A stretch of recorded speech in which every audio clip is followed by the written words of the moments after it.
بسم اللہ الرحمن الرحیم۔ ویلکم ٹو اور چینل کوریا ٹاکس۔ ہمارے چینل کوریا ٹاکس کی جانب سے تمام عالم اسلام کو عید مبارک ہو۔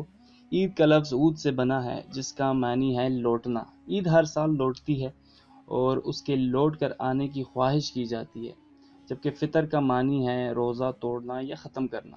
تو بیسیکلی عید الفطر کے روز روزوں کا سلسلہ ختم ہوتا ہے۔ اس روز اللہ تعالیٰ بندوں کو روزہ اور عبادت رمضان کا ثواب عطا فرماتے ہیں، لہٰذا اس دن کو عید الفطر قرار دیا گیا۔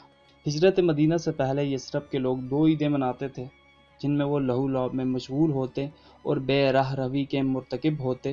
چنانچہ نبی اکرم صلی اللہ علیہ وآلہ وسلم نے زمانہ جاہلیت کی 2 غلط رسوم پر مشتمل عیدوں کی جگہ عید الفطر اور عید الاضحیٰ منانے اور ان دونوں عیدوں میں شرع کی حدود میں رہ کر خوشی منانے، اچھا لباس پہننے اور بے راہ روی کی جگہ عبادت، صدقہ اور قربانی کا حکم دیا ہے۔ حدیث میں آتا ہے کہ جب مسلمانوں کی عید یعنی عید الفطر کا دن آتا ہے تو اللہ تعالیٰ فرشتوں کے سامنے اپنے بندوں پر فخر فرماتا ہے کہ اے میرے فرشتوں، اس مزدور کی کیا جزا ہے جو اپنا کام مکمل کر دے؟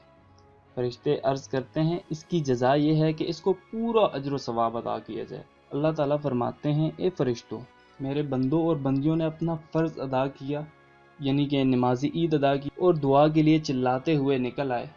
مجھے میری عزت و جلال اور میرے کرم اور میرے بلند مرتبہ کی قسم، میں ان کی دعاؤں کو ضرور قبول کروں گا۔ پھر اللہ تعالیٰ فرماتا ہے بندو تم گھروں کو لوٹ جاؤ، میں نے تمہیں بخش دیا اور تمہارے گناہوں کو نیکیوں میں بدل دیا۔ اور یہ بات ذہن میں رکھنی چاہیے کہ دعا کی قبولیت کی 3 صورتیں ہیں، یعنی کہ جو مانگا جائے وہی مل جائے، نمبر 2 اس کی جگہ بہتر چیز مل جائے، اور نمبر 3 روز قیامت ثواب مل جائے۔ لہٰذا دعا ضائع نہیں ہوتی، کم از کم ثواب ضرور ملتا ہے۔ تو ہمارے چینل کے توسط سے تمام عالم اسلام، اسپیشلی تمام اوورسیز بھائیوں کو کوریا ٹاکس کی جانب سے دلی عید مبارک۔ اللہ آپ کی مشکلات کو آسان فرمائے اور تمام جائز خواہشات کو پورا فرمائے۔